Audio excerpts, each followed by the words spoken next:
pode ser melhor agora? 1, 2, 3. Fala comigo.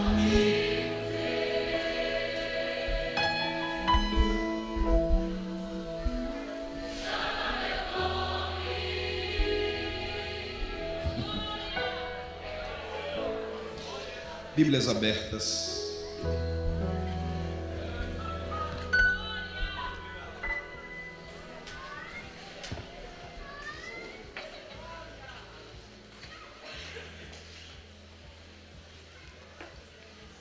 Atos dos Apóstolos.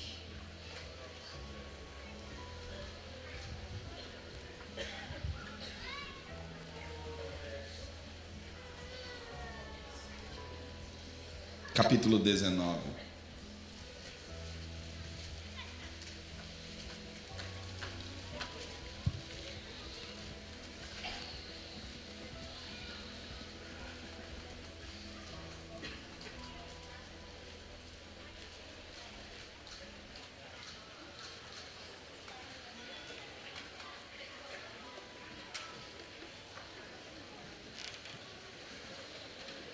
Versículo 13, 14 e 15.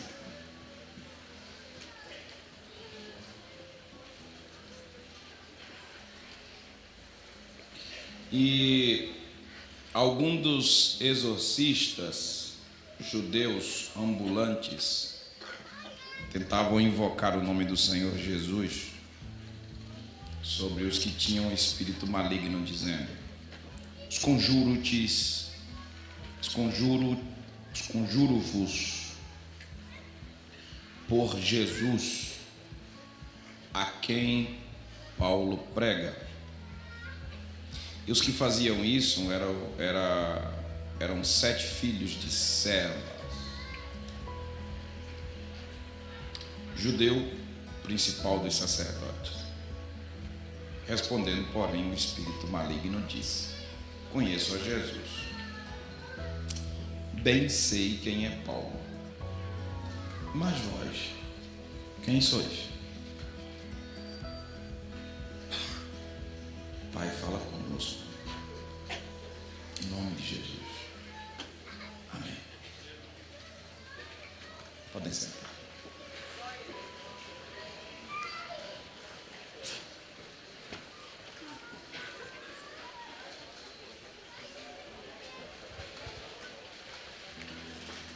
Gente, a palavra que eu trago essa manhã para vocês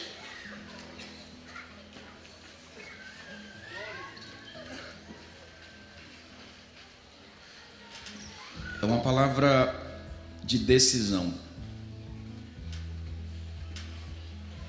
Decisão, Samuel? Sim. As coisas na vida acontecem por decisão. Você casa por decisão. Você estuda por decisão. Você tem amigos por decisão. As coisas que você faz sem decisão, chamadas de involuntárias, são coisas que na maioria das vezes não dá certo. Existe um dia que a gente para, que dá um raciocínio, que a gente pensa, e é ali que a gente decide. Provavelmente Deus trouxe você nessa manhã aqui para o vale da decisão. E eu vou te falar uma coisa: se o que foi pregado durante todo esse congresso nasceu dentro de você, nós vamos ter a igreja mais poderosa de Minas Gerais. Amém, gente?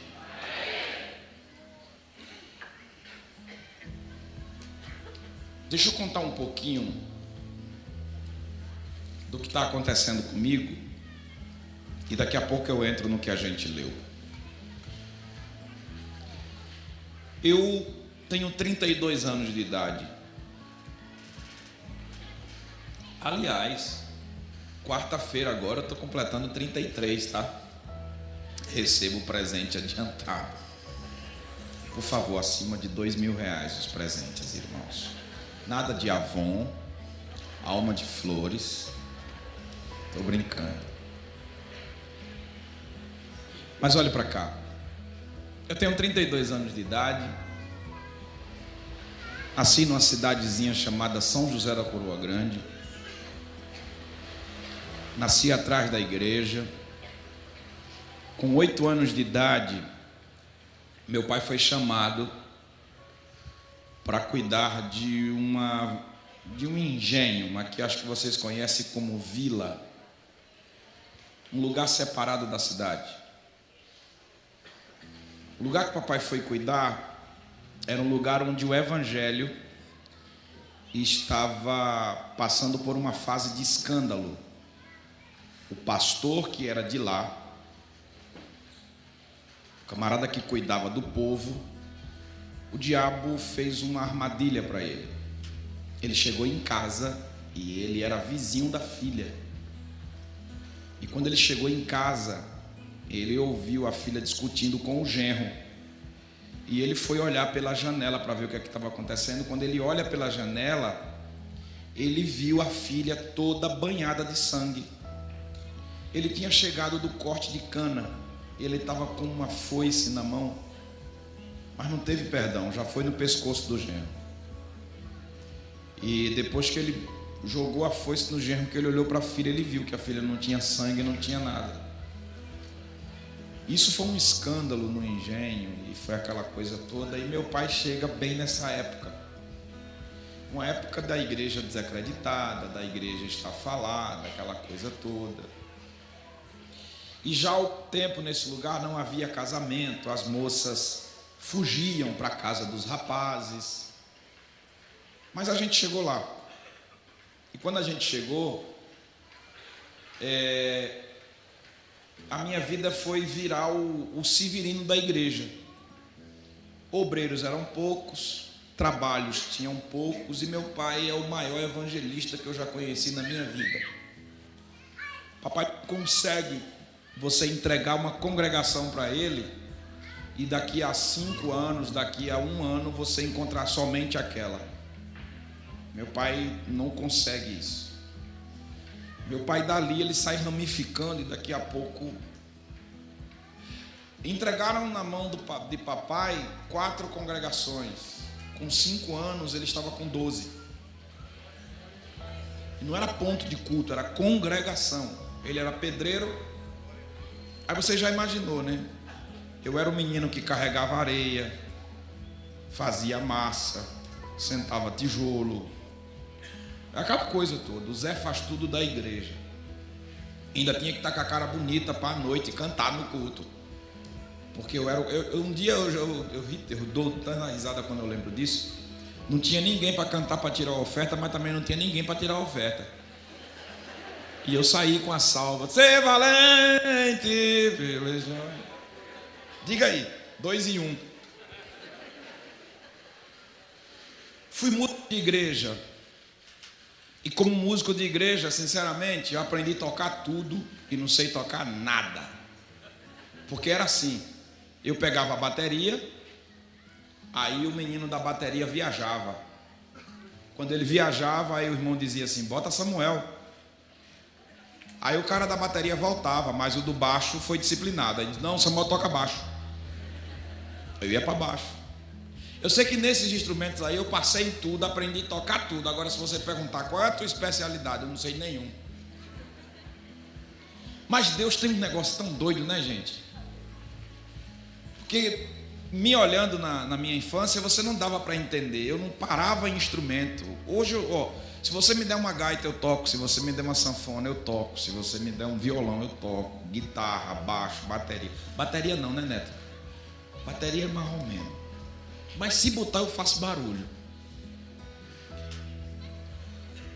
Deus, parece não, eu sei que Deus estava olhando e dizendo, pega tudo. Porque um dia eu vou lhe dar uma banda.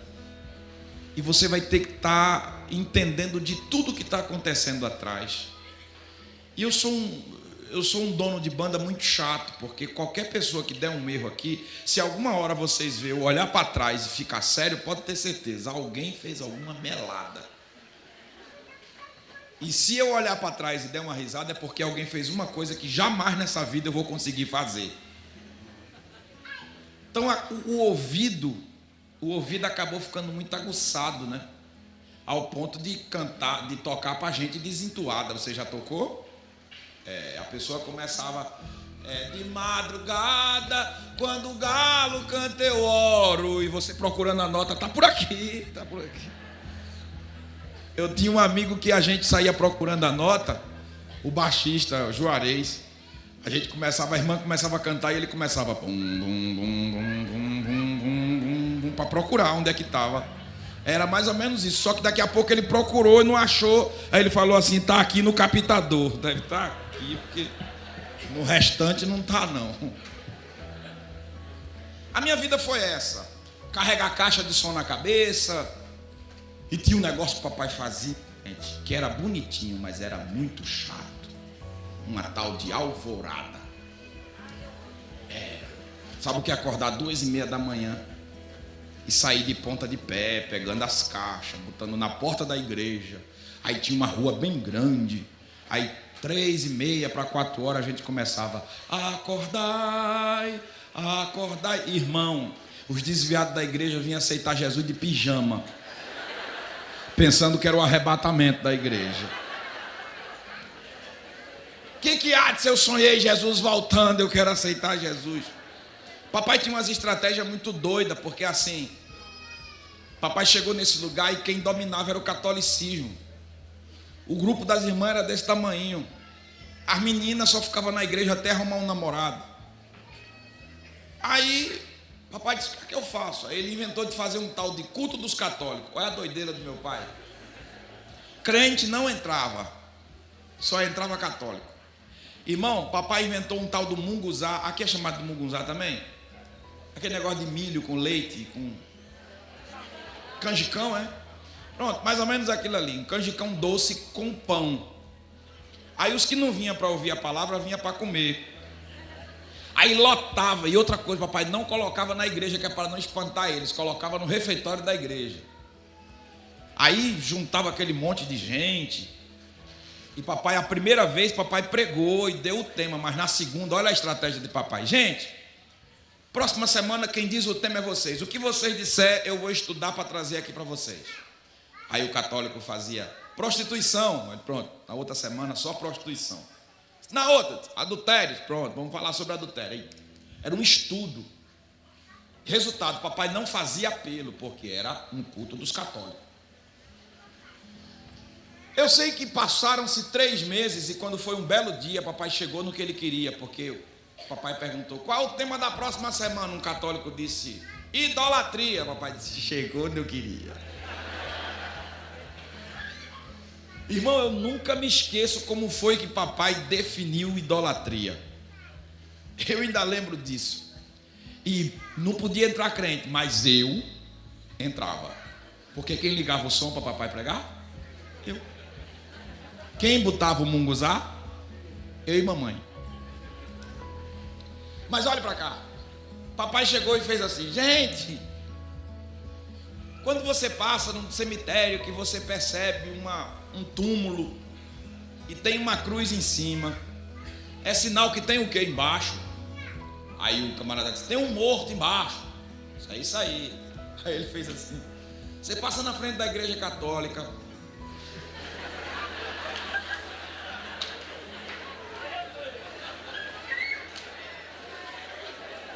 tem uma cruz em cima. Aí tinha um católico que fez assim, seu Lucas, tem morto embaixo, né? Ele disse, não sou eu que estou dizendo não, é você. Rapaz, tinha umas estratégias muito doidas. Um belo dia chegou lá em casa uns tal de testemunha de Jeová. Papai disse, seja bem-vindo. Se a gente vai conversar sobre a Bíblia, ele disse, é isso aí que a gente vai fazer. Mas antes, bora orar.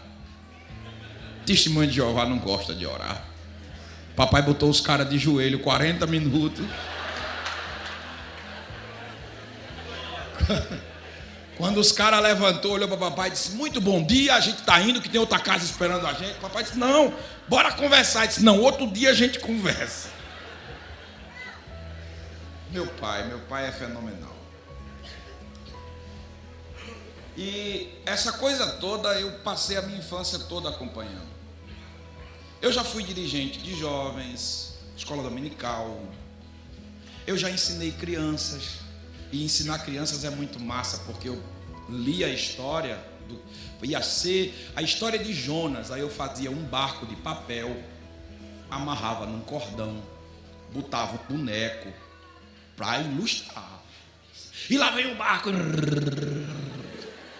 As crianças me amavam.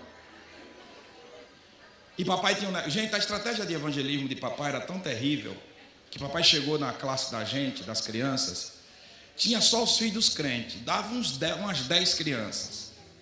Papai falou assim: a semana que vem, irmã fulana, 3 jovens, vocês vão sair dentro desse lugar aqui, tragam todas as crianças. Mas irmão Lucas, nem todas as crianças é crente. Não estou perguntando se é crente. Eu quero todas as crianças aqui. Aí quando trouxeram aquela criançada toda, papai botou num saquinho um pirulito. Sabe o que é pirulito, né? Aquele que fica chupando, porque Minas tem um nome que eu vou lhe falar. Minas mudou o nome de quase tudo, gente. O lugar difícil de pregar. A gente fica falando uns nomes assim, o povo fica: não, aqui não é assim não, o nome não é esse não. Pelo amor de Deus.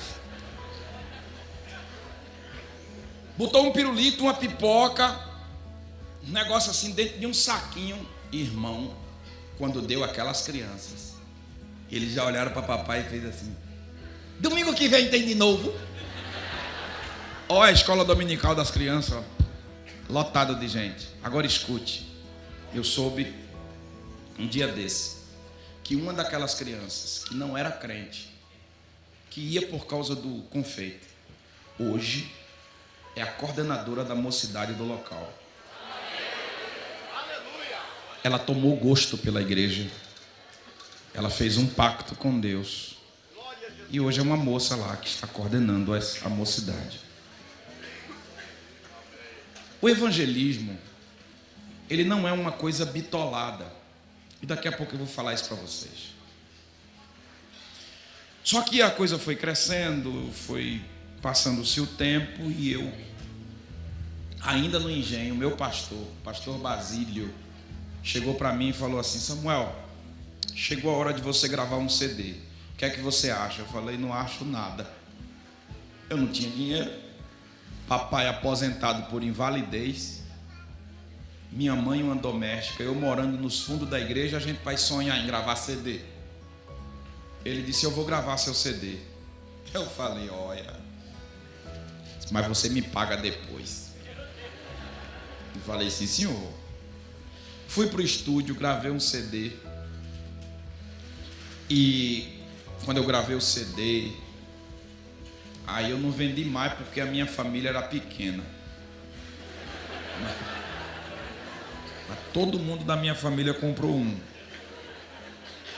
Não, e sabe o que é pior, gente? Para minha vergonha, esse kit que eu estou vendendo, esse bendito CD está aí. E eu peço encarecidamente aos irmãos: quem pegar esse kit, não escute nem o primeiro nem o segundo. Você pode ter um infarto. Eu vendi, gente, em 1 ano e meio, 1000 cópias de CDs. Aí eu inventei de gravar o segundo.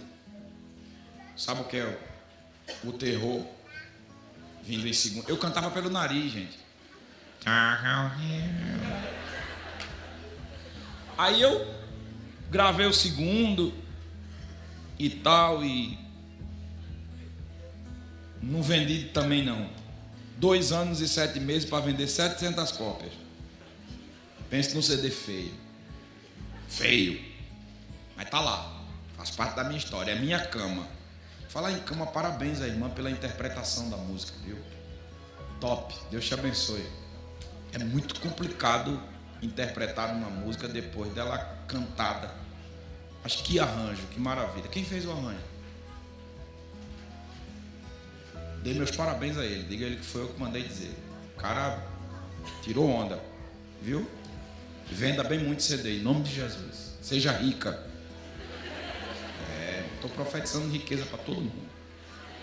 Quem recebe? Vai trabalhar.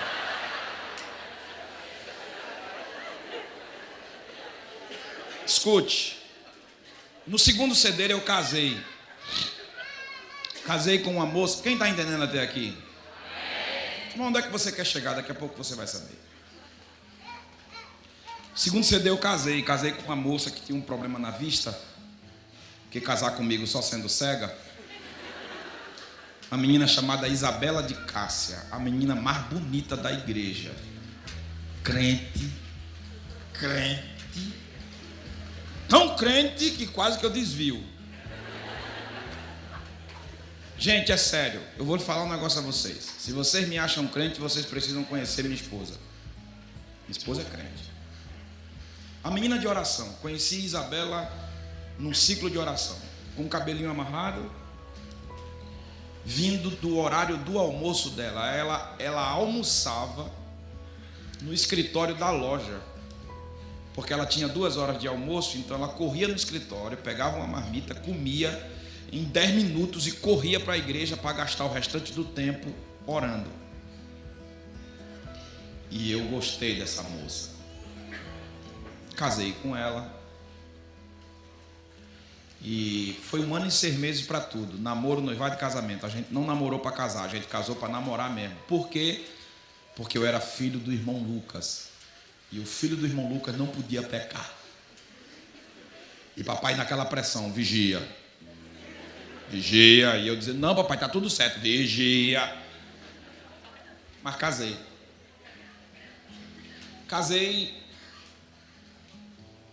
E depois que eu casei a coisa começou a ficar feia.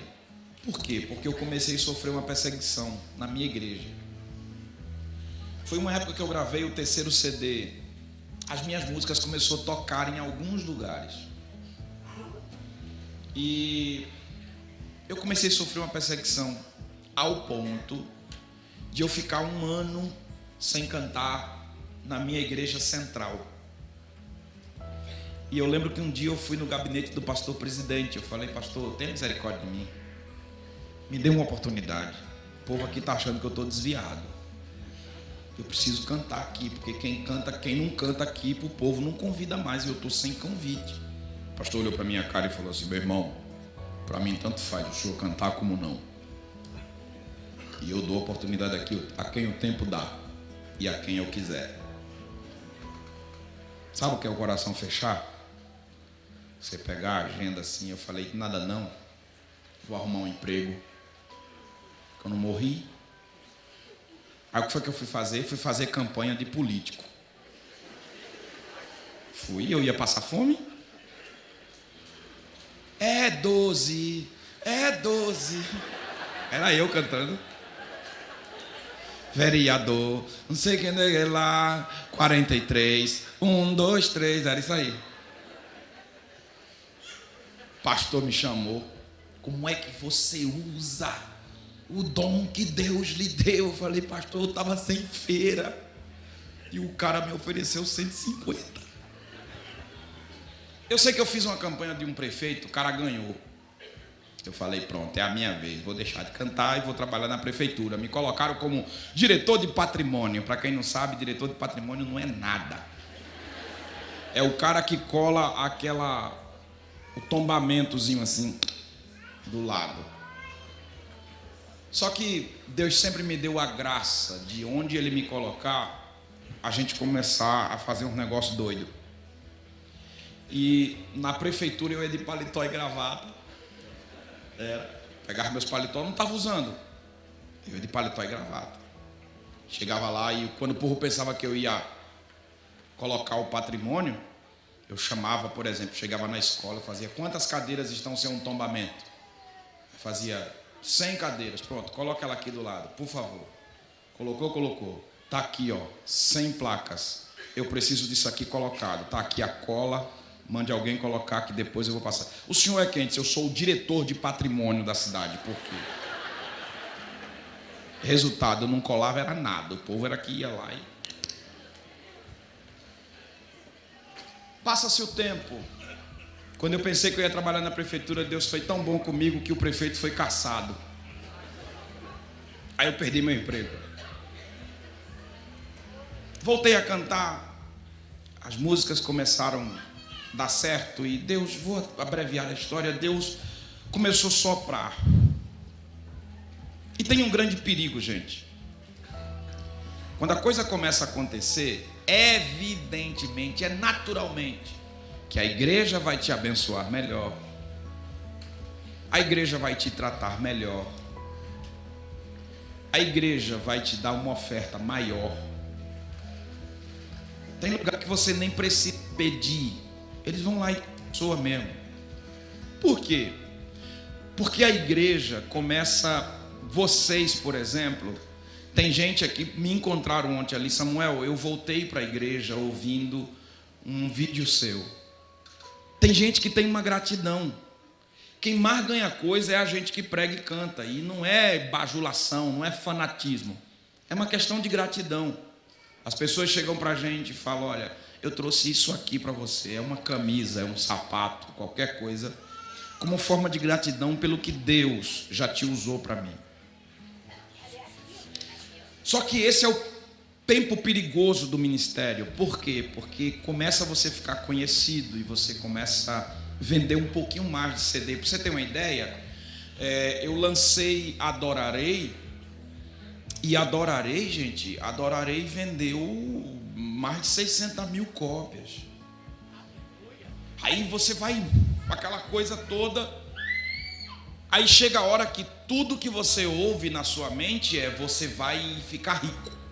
É a hora de você enricar, é a hora de você, e você começa a viver para ganhar dinheiro. E o problema estava numa prisão que eu vivia. E qual era a prisão que eu vivia? O pastor mandava eu cantar, fazia, Samuel, canta aqui. Aí eu fazia, salve irmão, a paz do Senhor, e o pastor aqui atrás já olhando para o sonoplasta, dizendo assim, solta o CD dele, solta. Eu não dava nem tempo de saudar com a paz. Salve irmão, a paz do Senhor. Tem hora que eu fazia, irmão, pera aí, deixa eu saudar. Por quê? Porque cantor não pregava. Cantor não podia pregar. Cantor é cantar, saudar com a paz e soltar o CD e cantar. O que foi que aconteceu? Eu comecei a usar aquilo que eu aprendi na minha infância. Não tinha jeito, gente. Está aqui dentro. Tem coisas que estão aí dentro. Mais cedo ou mais tarde, ninguém vai conseguir mais colocar o pé em cima de você. Hoje é para você. Você vai dar uma palavra de 5 minutos, só que você tem mensagem para 1 hora. E vão segurar? Vão, mas vai chegar um dia que ninguém consegue mais colocar o pé. Vai chegar um dia que esse controle vai ter que sair, porque se não te der oportunidade aqui, você vai lá para a praça, vai colocar um microfone na boca, vai falar 1 hora e vai descarregar tudo o que você queria descarregar. Não tem jeito. Quando Deus coloca algo dentro de você, já era, minha irmã. Mais cedo ou mais tarde, Deus vai abrir uma porta. Aqui, ali, além, mas você vai fazer. Amém, gente? Eu comecei a dar umas palavras pequenas. Só que um grande problema começou a acontecer. Qual? Eu começo a fazer apelo. Quando eu começo a fazer apelo, vem aquele monte de almas. Eu só estava usando o que eu aprendi com o papai. Quando eu terminava de fazer o apelo, os pregadores faziam, olhe, evento que Mariano tiver, por favor, não me convide. Por quê? O cara já faz tudo. Negócio de fazer apelo. Acredite, irmãos, eu passei por isso. Eu passei por uma situação com um pregador, que eu não vou dizer o nome por ética, famosão. E quando eu estou fazendo o apelo, estava 11, 12 vidas. E quando estava aquele monte de gente, o irmão levantou atrás de mim e falou assim, para de fazer o apelo, senão a gente vai ficar sem pregador. Porque o pregador estava dizendo, isso aí é trabalho do pregador da noite e não do cantor. E ele ia se levantar e ia embora. Só para você ter noção como é que é a coisa. Porque parece que ganhar almas é uma questão de glória para si. Gente, olhe para mim. Ganhar almas no culto é a única coisa que ninguém pode dizer que foi combinado. Oferta pode ser combinado. Paralítico levantando pode ser comprado. Eu sei lá se o cara comprou uma cadeira de roda e disse: ó, na hora que eu disser levanta, tu levanta. Pode acontecer máfia de todo jeito. Agora, para salvação de almas, não tem, meu irmão. Quem quer aceitar Jesus Cristo, vem aquele monte de gente. Onde foi que eu estava durante o dia, combinando com todo mundo para vir para cá? Trabalho de ganhar almas é um trabalho exclusivo do Espírito Santo. Era o momento que a igreja deveria mais vibrar, porque é a maior prova que o Espírito Santo está no meio da igreja, convencendo pessoas. Tem alguém me entendendo? Comecei a criar inimigos por causa disso. Só que o pessoal dizia assim: não, sabe o que é? É o hino que ele canta. Esse hino que ele canta aí, o povo vem para frente. Aí sabe o que eu fazia? Saudava a igreja com a paz do Senhor e fazia assim: quem quer aceitar Jesus? 100 pessoas na frente. Aí eu fazia: tá vendo que não é o hino? Não, é a palavra que ele dá. Eu cantava e Jesus salvava cantando. Resultado: quando Jesus quer salvar e você tem interesse que ele salve, não interessa se você vai cantar, se você vai pregar, se você vai chamar, Deus vai trazer gente. Amém, pessoal? Só que um belo dia eu fiquei observando que aonde eu morava não chegava cantor. E os cantores que chegavam lá, alguns deles esnobavam da gente. Não vou comer essa comida, eu não vou dormir aqui. Pra você ter uma ideia, gente, quando um cantor ia lá para casa, eu forrava a minha cama, porque a única cama que tinha para se dormir era minha. E eu ficava: eita, o cantor vai dormir aqui. E tinha deles que esnobava da gente. E vendo essa necessidade, e eu sabia da alegria que é uma pessoa lá dentro da roça receber um cantor que é conhecido, eu falei: sabe de uma coisa? Chamei minha secretária, eu falei: ó, eu preciso desviar o foco. E qual o desvio do foco? Essa ideia de ficar rico, de ganhar dinheiro. Eu preciso pegar o dinheiro que está entrando e canalizar para um local. Ela disse: você quer mandar para onde? Eu falei: eu preciso fazer umas cruzadas no sertão, aonde cantor não vai, aonde pregador famoso, desconhecido, não vai. Eu quero ir para lá.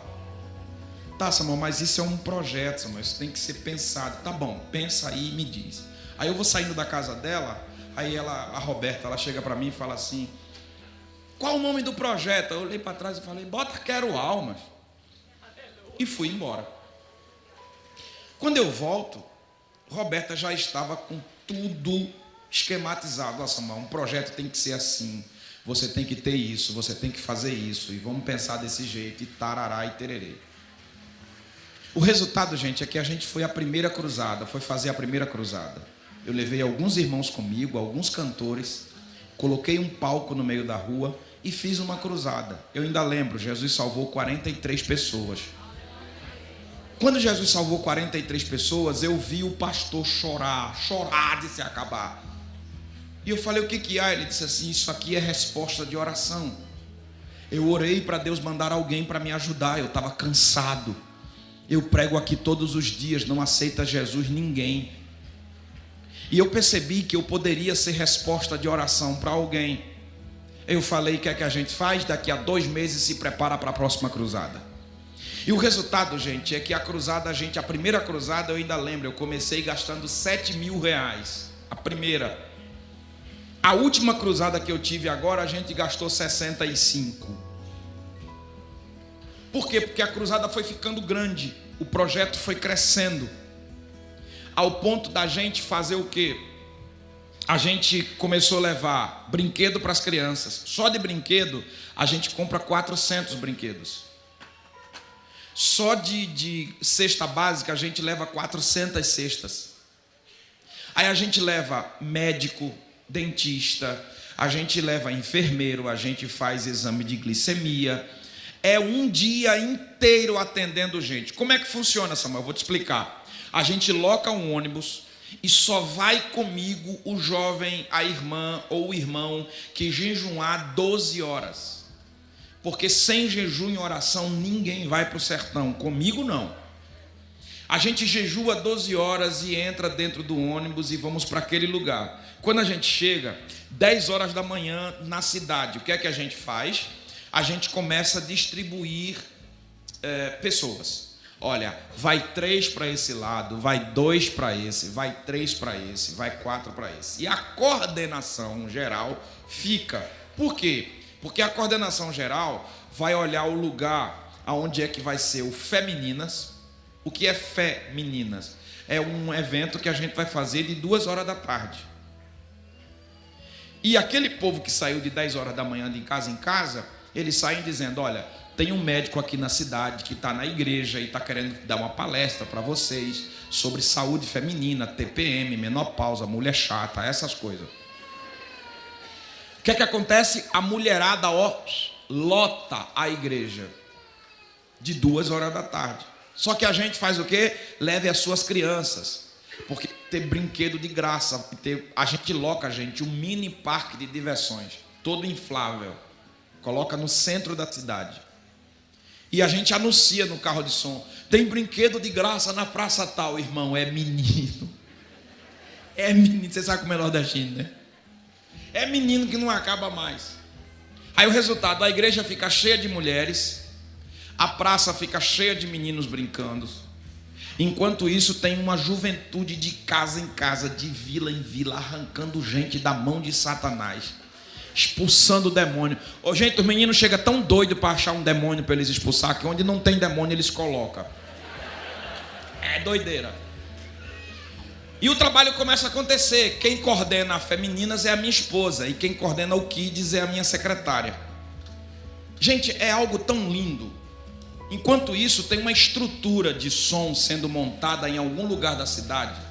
Sabe? É o som. Uma estrutura pesada de som. Então aquilo começa a chamar a atenção da cidade. São cidades que, para minha vergonha e para nossa vergonha, são cidades como Bocaina, que a cidade toda só tem 37 crentes. E nós entramos nessa cidade. E Jesus naquele dia salvou 100 pessoas. O pastor ficou chorando porque de 37 ele passou a 137 pessoas na igreja dele. Então o que é que acontece? O médico que vai dar a palestra aqui, ele dá a palestra, explica tudo, mas ele é crente. Aí no final o que é que ele diz? Espero que te vá bem assim como bem vai a tua alma. Aí vem o fisioterapeuta.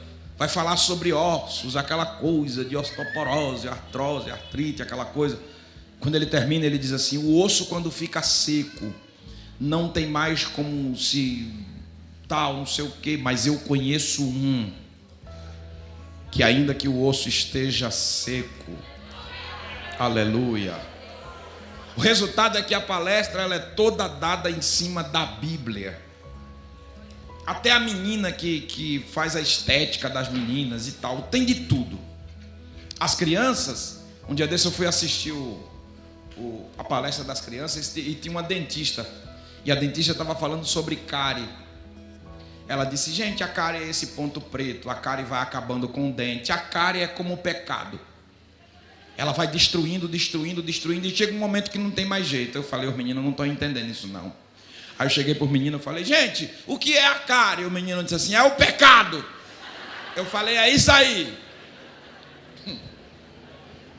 O resultado, gente, a gente esconde os brinquedos, a gente esconde o lanchinho, por quê? Porque a gente quer que as pessoas aceitem Jesus por Jesus e não por aquilo que eles vão ganhar. Deixa eu lhe dizer uma notícia para você dar glória. Jesus salva no evangelismo pessoal. Jesus salva as mulheres que estão dentro da igreja. Jesus salva as crianças chorando e se entregando para Cristo. Só que as crianças que aceitaram Jesus e as mulheres, elas saem com uma missão, já saem missionária. Qual é?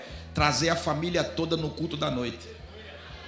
Resultado, à noite está lotado. Crente não senta na nossa cruzada, crente fica em pé. Quem senta é não evangélico.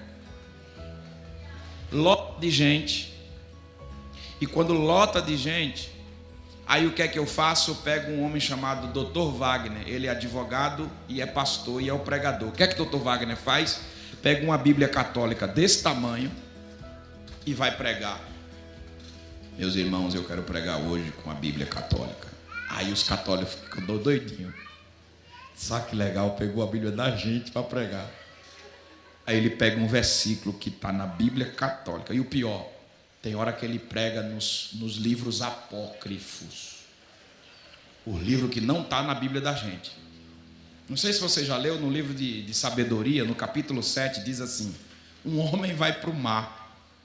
E antes de entrar no barco, ele pede proteção a uma imagem.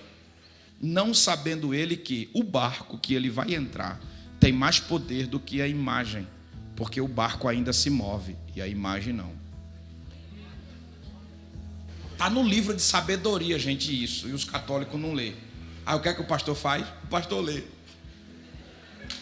Aí no final do culto, Jesus salva aquele monte de gente. O nome do Senhor é glorificado. A gente entrega a cesta básica para quem está precisando de cesta básica. Só que o projeto cresceu. O projeto cresceu ao ponto de um dia eu cheguei para minha esposa e falei: amor, vamos reformar a casa da gente. Ela disse: bora. Eu disse: diga o que é que você quer que eu faça. Ela disse: eu quero uma academia dentro de casa. Eu falei: vou fazer. Se eu quero uma banheira no meu quarto, eu falei: vai ter. Aquele sonho de casal. E eu comecei a projetar a minha casa e tal, eu vou fazer desse jeito, e eu comecei, e vai, aquela coisa toda. Daqui a pouco eu, quando estou na empolgação da reforma da minha casa, lá em Quijingue, na Bahia, tem um macumbeiro que está incomodado com o barulho dos crentes. E o que é que ele faz? Disse que ia bater um bombo para tirar a igreja de perto da casa dele. Bateu o bombo e o resultado? A igrejinha rachou. Quando a igreja rachou, aí a missionária não tinha dinheiro para a reforma, olhou e disse: sabe de uma coisa? A igreja vai cair por cima dos irmãos, vamos vender o templo, a gente vai congregar na casa do irmão fulano, quando der, a gente compra outro terreno e começa a fazer a igreja. Quando ela vendeu o terreno, o macumbeiro gritou: os Oxóis nos ouviram. Nunca mais se levanta uma igreja evangélica nesse lugar. Só que quando ele está dizendo isso, eu estou dentro de um avião indo para Três Lagoas. E eu não sei se você crê, mas Deus fala dentro de avião com a gente. E Deus falou comigo. E a parada de Deus é essa: para a reforma da tua casa. Eu falei: hã? Pega os pedreiros. Eu contratei uma empresa para trabalhar na minha casa. E ele disse: pega aquela empresa, pega os pedreiros, pega todo mundo, coloca dentro de um carro e leva para o sertão da Bahia, cidade de Quijingue. Eu falei: fazer o quê? Um templo. Com que dinheiro? Com o que você guardou para a reforma da sua casa. Irmão, pensa, glória a Deus, porque não foi você. Pensa na luta. Pensa na luta, eu dizendo: é carne, isso não é Deus não, isso é carne, isso é churrasco, isso é da friboi. Eu dizendo: vou nada, eu vou parar a reforma da minha casa, nada, vou não, isso não é Jesus não, para com isso, é meninice.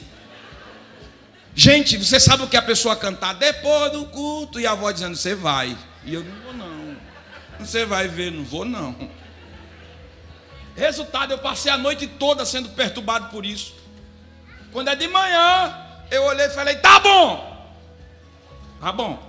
eu vou para casa, e vou chegar em casa, eu vou conversar com nega. Se nega colocar tanto assim de defeito, eu sei que não foi o Senhor, foi carne. Aí cheguei em casa, falei: amor, tem um negócio para te dizer. Ela falou: diz, amor. Eu disse: Deus veio para falar assim: Fala, amor. Falei, Deus mandou parar a reforma da casa da gente. Para a gente construir um sertão, uma igreja lá no sertão. Ela olhou para minha cara e fez assim: então vai eu e os meninos, viu? Eu falei, a casa caiu. Resultado, peguei os pedreiros, peguei todo mundo. Coloquei na van que viaja com a banda. Passamos 800 quilômetros da minha casa. Quando a gente chega no local, você não tem noção. Gente, a maior coisa, a coisa mais linda do mundo é alguém olhar para você como resposta de oração. Ser famoso é uma droga, ser conhecido é besteira, ter CD vendido é bobagem. Gostoso é alguém olhar para você e dizer: eu orei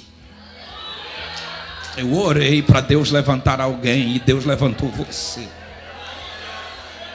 Aleluia. Se os meus colegas cantores e pregadores desse país soubessem o que é ser resposta de oração, o campo missionário não estava sofrendo como está. Escute. Eu chego nesse local, e quem é pastor aqui sabe que isso é um recorde. Em 43 dias, nós construímos um templo de 8 por 21, com piso de porcelanato, forro de gesso, som de primeira qualidade. Nós construímos 2 banheiros. O banheiro é tão grande, gente, que o povo de lá entra assim e faz assim: dá para morar aqui. Eu botei chuveiro, não tinha nem água encanada, mas eu botei chuveiro lá e botei uma caixa em cima.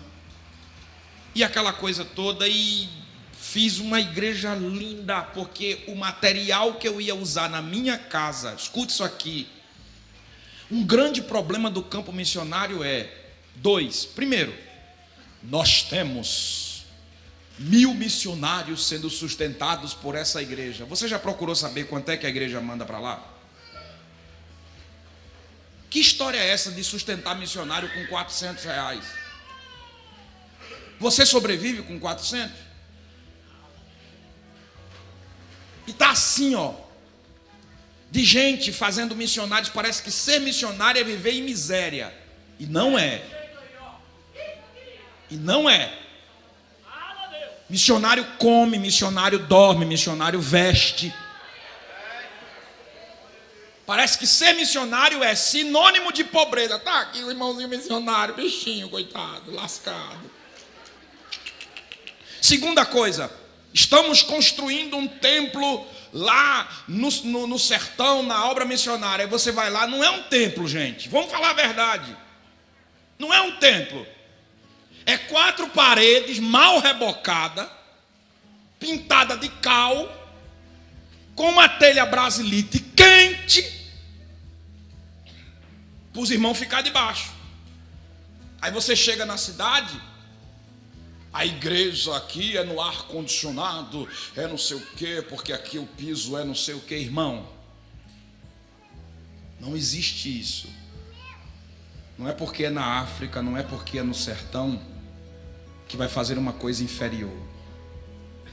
Lá também tem gente tão digna quanto os que estão aqui. Eu sei que vocês aplaudem porque isso que vocês queriam falar e não conseguem, aí Deus terceiriza. Deus terceiriza. Obra missionária, gente, precisa ser feita com excelência.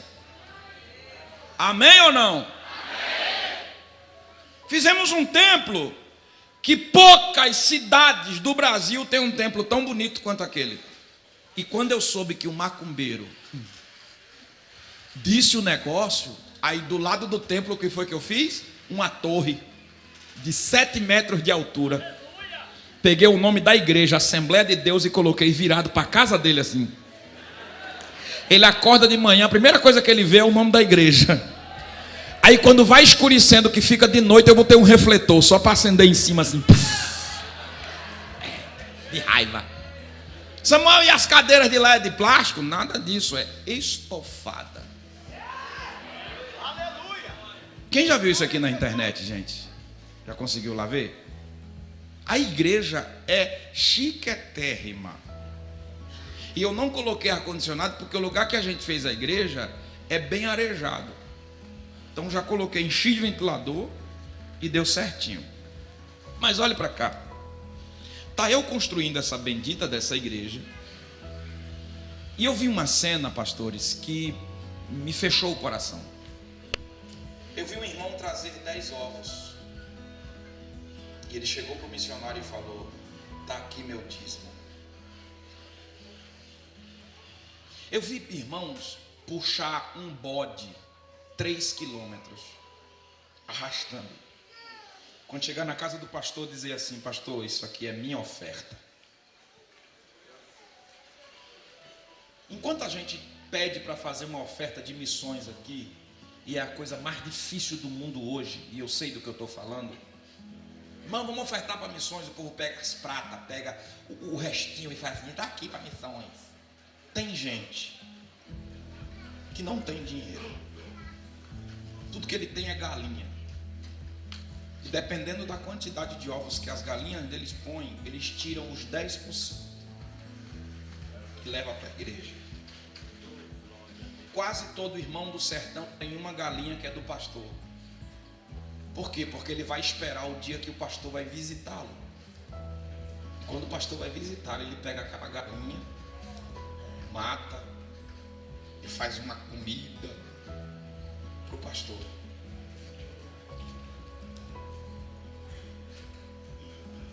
A obra missionária, gente, Jesus disse assim: vocês vão receber poder ao descer sobre vós, e vocês vão ser testemunhas em Jerusalém, Judeia, Samaria e confins da terra.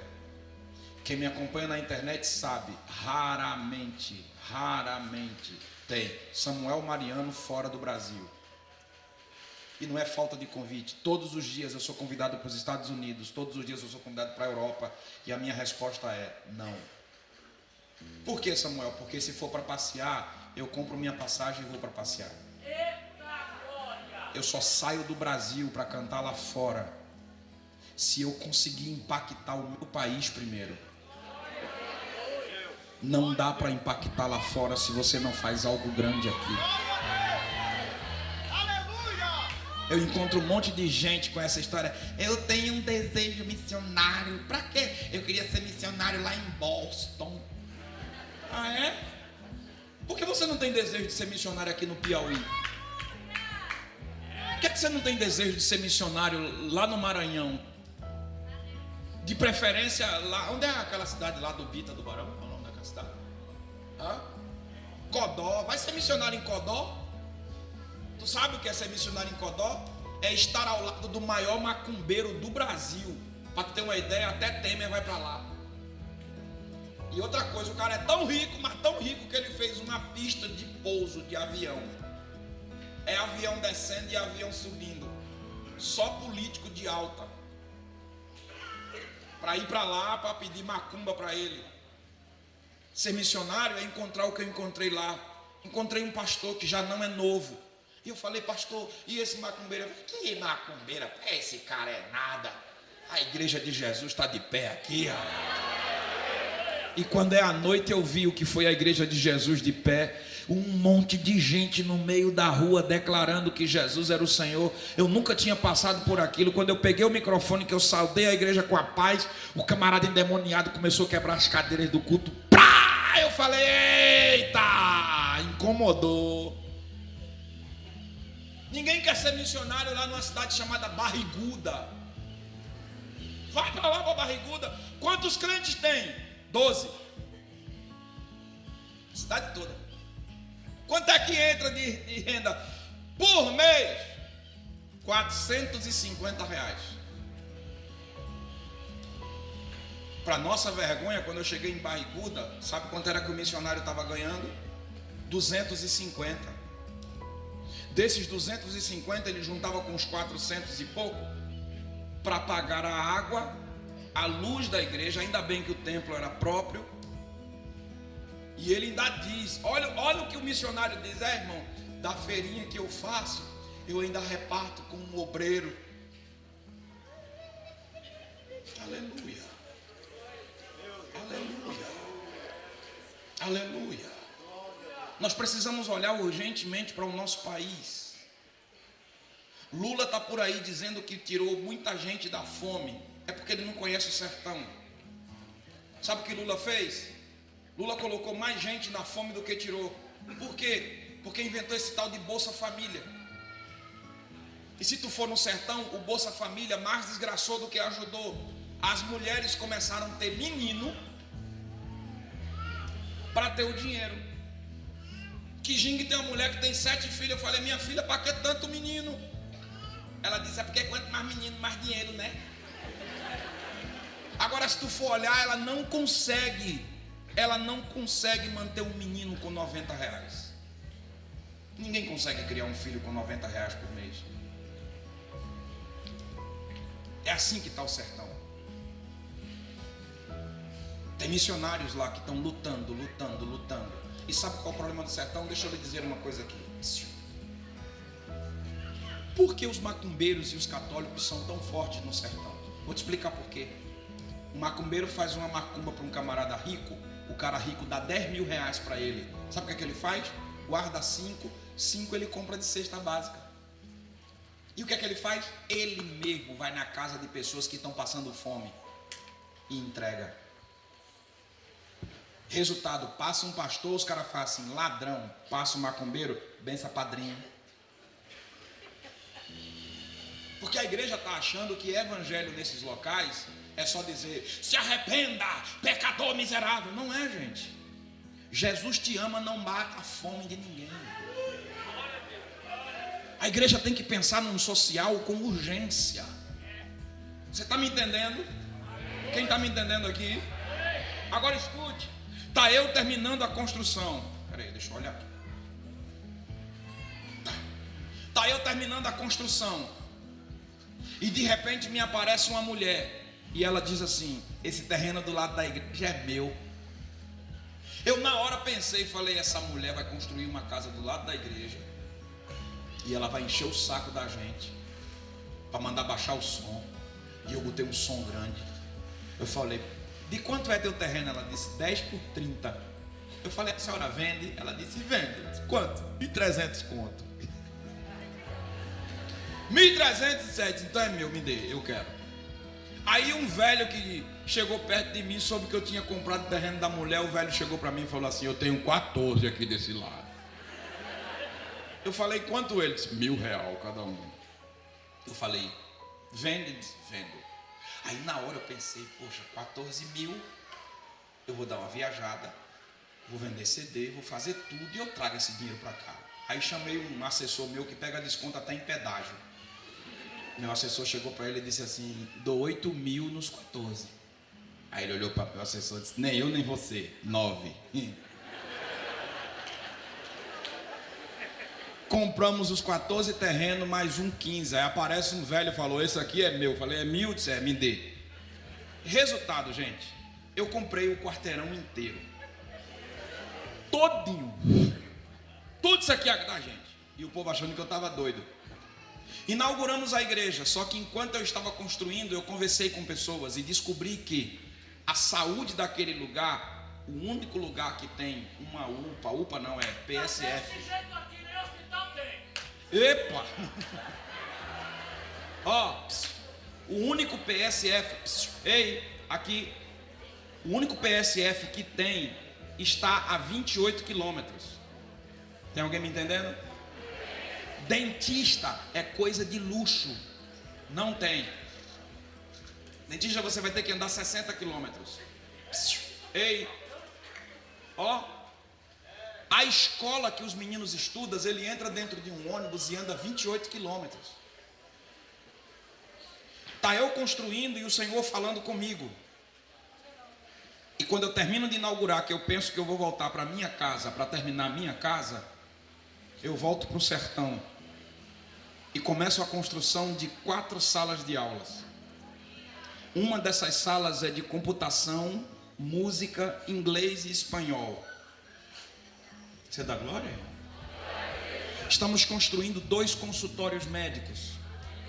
Um é odontológico, o outro é clínico geral. Para tu ter uma ideia da chiqueza do consultório odontológico, ele é tão chique que a cadeira do dentista é 35 mil. Só a cadeira. Você é dentista, irmão? Estudante? Ferrou. Se formou, vai para lá.